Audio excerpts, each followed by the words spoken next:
আমার জন্য জেলখানায় না যায় আমার কষ্ট থাকবে না, কারণ আমি মাকে খুশি করার জন্য, আল্লামা বাবুনগরী মাওলানা মামুনুল হককে খুশি করার জন্য কথা বলি না। আমি আমার আল্লাহকে খুশি করার জন্য মোদির বিরুদ্ধে নিয়েছি। অতএব আমাকে ফাঁসি দিবা, আমি আমার আল্লাহকে পায়ে যাবো। আরে শুনেন, এই বক্তব্যের কারণে আগামীকালকে জেলে যাওয়া লাগতে পারে, রিমান্ডে যাওয়া লাগতে পারে, হামলা মামলা শিকার হওয়া লাগতে পারে, খোঁজ পরোয়া নেই। কথা বলি কার জন্য?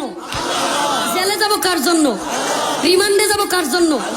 আরে আমি রফিকুল ইসলাম আল্লাহর কসম করে বলি, আমার আল্লাহর জন্য এমনি ভাবে কথা বলি, ইসলামের জন্য এমনি ভাবে কথা বলি, সত্য এমন ভাবে কথা বলতে চাই, সেই কথার কারণে যদি হামলা করে, মামলা হয়, রিমান্ডে নেয়, আর কোন বাংলাদেশের কি বলে আল্লামা বাবুনগরী মাওলানা মামুনুল হক সাহেবরাও যদি বিবৃতি না দেয় যে রফিকুল ইসলামকে ছেড়ে দেওয়া হোক, আমার মাও যদি আমার জন্য জেলখানায় না যায় আমার কষ্ট থাকবে না, কারণ আমি মাকে খুশি করার জন্য, আল্লামা বাবুনগরী মাওলানা মামুনুল হককে খুশি করার জন্য কথা বলি না।